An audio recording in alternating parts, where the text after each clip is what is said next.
Howdy folks, for today's video I wanted to do one of my top 10 lists, and to kind of top off my 7 videos in 7 days series, I wanted to end with the top 10 reasons why you should shoot cast bullets and or get into bullet casting.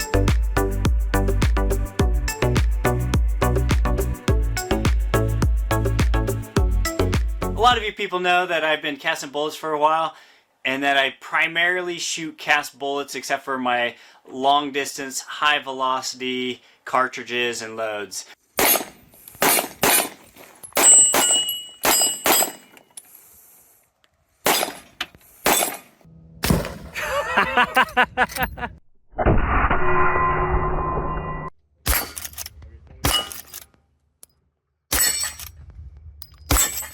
So let's talk about the top 10 reasons why you should consider getting into casting bullets and shooting cast bullets. Number 1. So most people, when they hear cast bullet shooting or cast bullets, they think of cheap plinking ammo or a way to save money. And this is true. You can usually save quite a bit of money by casting your own bullets. And a lot of people will tell me, well, Taco, you're not considering what your time is worth. Time is a funny thing, because let's say you work your normal job, 8 to 5 or whatever, and what you do after that is recreational time. You can't just say that your time is worth what you make 8 to 5, because after 5 o'clock you wouldn't be doing that 8 to 5 job. So what would you be doing normally with your time? Well, if you're watching TV, then the cost of your time is watching TV. And so that is a $0 amount. Let's say you would have gone out to dinner or something. Well, then casting bullets saves you even more money, because you're not going out to dinner, you're casting bullets. So I always say time is a zero value, because it's used for recreation. So how does it save money to use cast bullets? Well, one, even if you buy your lead, it usually comes out cheaper than commercially produced bullets. If you get your lead for free or discounted or at a recycler's cost, then you save even more money. Number 2, accuracy. Now, sometimes you have an oddball gun that has an oversized bore, and no matter what you do with the commercial bullets, you just can't get it to shoot right. And a lot of handgun shooters have found that with the reloading processes and casting bullets to fit the bore size to match it for their particular handgun, you can customize the ammo to be more accurate than match grade pistol ammo that you can buy at the store. So you can and also it's a similar case with military rifles. Some of the old military rifles have worn out bores or oversized bores, and so copper jacketed, specific caliber, diameter bullets don't work quite as well as a cast bullet that is oversized to fit the bore dimensions exactly. Well, you usually cast bullets 1 or 2 thousandths over. So anyways, accuracy. Number 3, the control over the alloy. A lot of people think, well, lead is lead is lead. But that's not true. If you get a casting manual, you'll realize after you read a little bit that there are different loads for different alloys. With the control over what alloy of lead you're using, you can control the properties of the bullet. So say you want a hunting bullet for bears, and you need penetration, but you also want it to smack hard. So you're not going to use a hollow point, you're not going to use something that expands, but you want penetration, but you still want that to hit hard.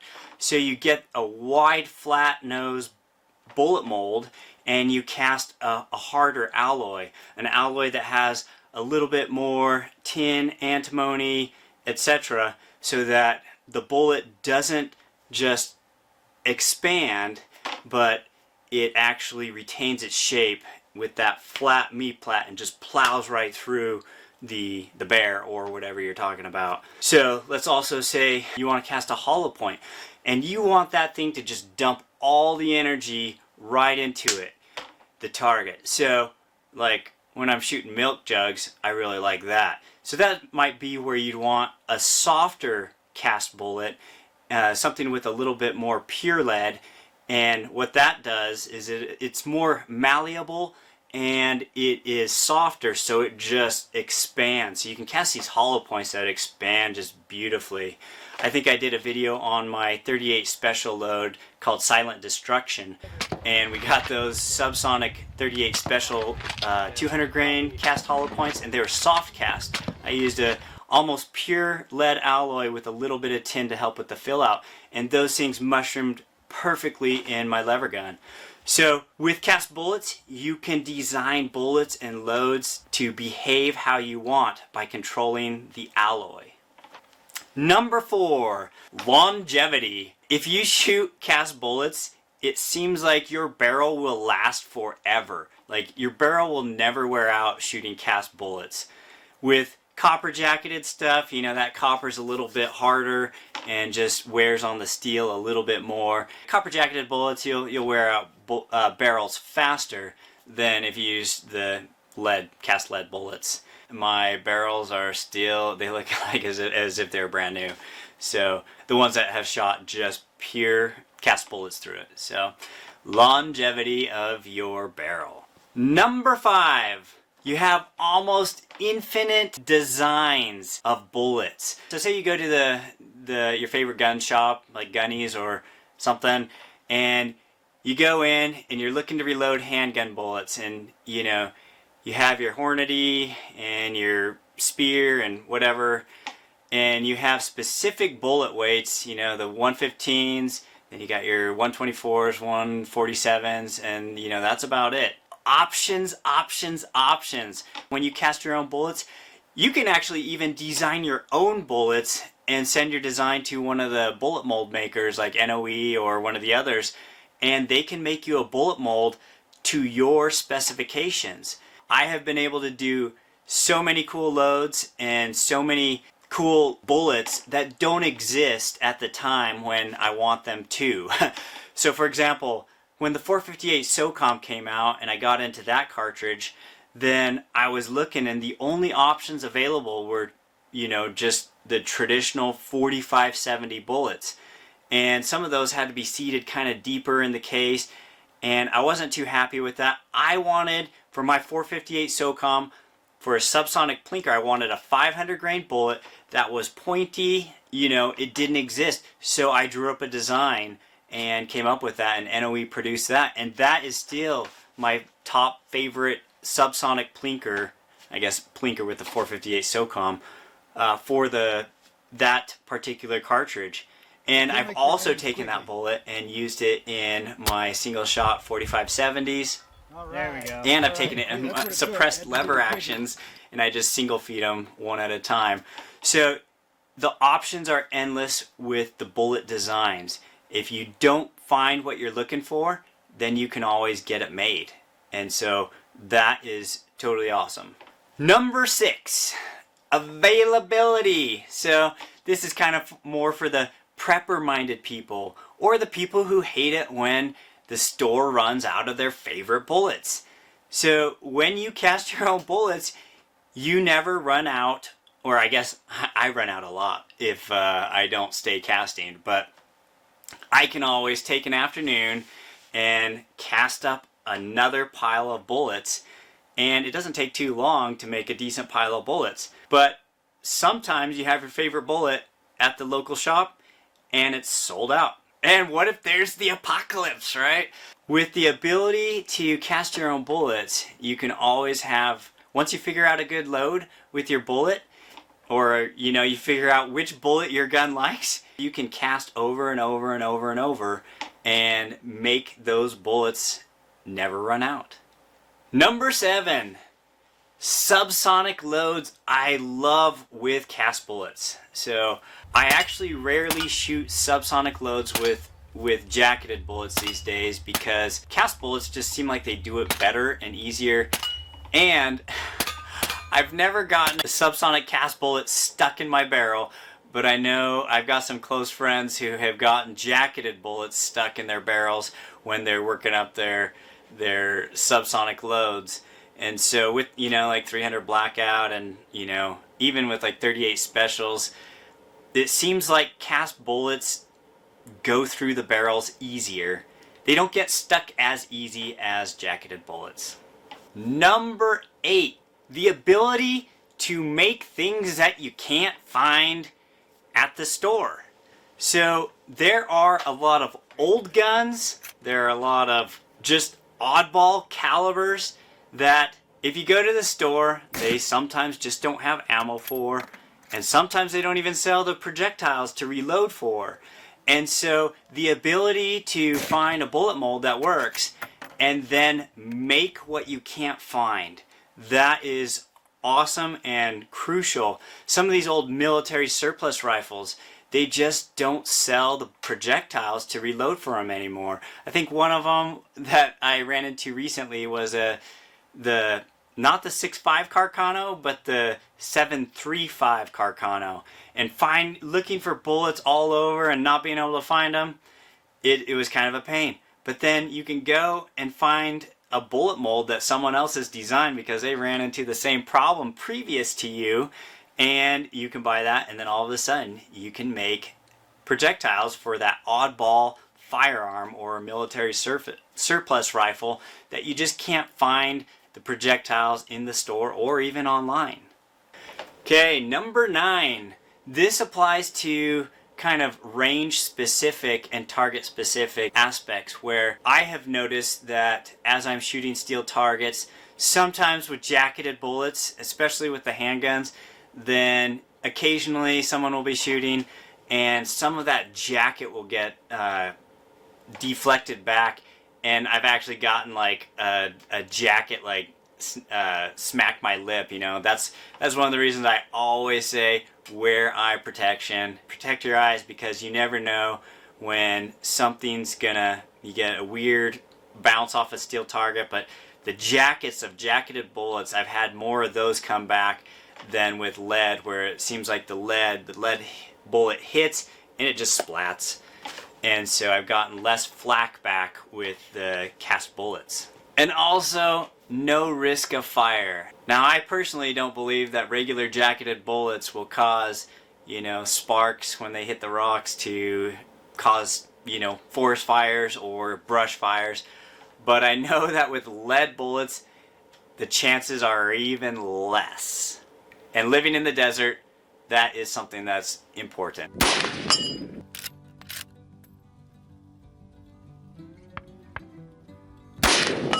Number 10, the final reason why you should think about getting into casting your own bullets and shooting cast bullets is, and this is in my opinion, the whole world is your sandbox. You can play with all kinds of different mix and match, like take a bullet mold or a bullet that was designed for this and then work it up in this cartridge, and you can take something that's a little bit oversized and you can size it down a little bit. And sometimes, I don't usually do this, but sometimes you have like a bullet that's a little bit too small and you need it to be a little bit bigger diameter, and you can take that and you can powder coat it and then size it, and you can gain a couple thousandths by doing that. And so I have had so much fun designing loads that do not exist elsewhere. Like, for example, my pea shooter load, that one was a hoot to shoot. That was in basically a powder coated cast round ball, and it was loaded in a fired 300 blackout case that I popped out the primer, put in a new primer, and then put a charge of like 2 grains of bullseye powder, and then put the powder coated round ball, just thumb seeded it and put it on top. And that thing, we were shooting that out to like 100 yards and just had a ton of fun. My bunny fart load, that's a load that was not, you can't find it in the stores, and basically any 300 blackout ammo that you buy has to cycle an semi-automatic like an AR-15 or something. And so the powders they use and the bullet weights they use are generally, if it's subsonic, it has to be on the heavy side so that it can cycle the action. But I wanted something for bolt guns and break actions that was just super quiet. And so I cast a lighter bullet, like a 135 grain coated cast bullet, and threw a charge of like 4.2 grains of trail boss in it. And that load right there, I think I shoot probably more than anything else. When I take youth groups out or family groups out, they love the bunny fart. And my bunny fart launchers are break actions, and I do have a bolt action, and everybody just loves it. You can do fun and cool stuff. I've loaded collar button bullets, but I did 2 in one 4570 case. I did one nose down and then one nose up and put them together and shoved them in, and then I was recording different basically the trajectories at different distances. You can so basically the world is your sandbox when you can cast and reload. And so, you know, for those of you who are on the fence about getting into casting and reloading, I hope that one of these reasons is reason enough for you to get into it. And I know that initially the majority of people get into casting and reloading to save money, and it allows you to make more bullets and shoot more for the same price, that, you know, your same budget. But there's all those other aspects for you to consider, like the being self-sufficient, being able to make bullets when you can't find them, and being able to experiment. That's probably my top reason now. But then again, I love shooting big bores, and I don't think I would be able to afford to shoot big bores as much as I do, like 4570.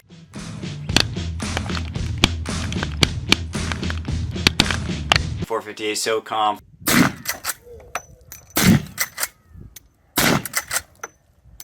44 mag. 3, 2, 1. Wow. 500 Magnum.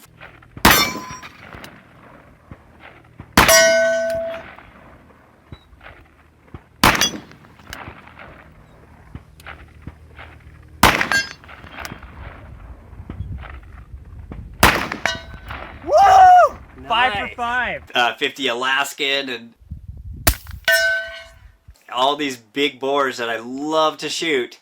I could not shoot them if I didn't cast and reload. So anyways, hope you guys enjoyed this video. If I missed a good reason, leave it in a comment below. And stay safe, have fun, and go out and cast some bullets. And if you haven't gotten into bullet casting, strongly recommend that you take a look. Catch you later.